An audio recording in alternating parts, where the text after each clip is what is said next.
پاڵپشت بە مادەی 25 لە یاسای هەڵبژاردننی پەرلەمانی کوردستانی ژمارە 1 ساڵی 1992 هەموارکراو و یاسای کۆمیسیۆنی باڵای سەربەخۆی هەڵبژاردن و ڕاپرسی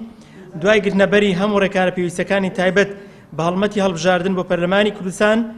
لە 11 نۆی 2018 دەست پێ دەکات بەردەوام دەبێت تاکو سەعات 8 بەیانی بەرواری 28 نۆی 2018 بەم بۆنەیەوە داوا لە سەرجەم قوارە و لیست و دەنگدەران دەکەین کە پابەندی تەواوی سەرجەم یاسا و پەیڕە و ڕێکارەکانی کۆمیسیۆن بن کە تایبەتە بە پرۆسەی هەڵمەتی هەڵبژاردن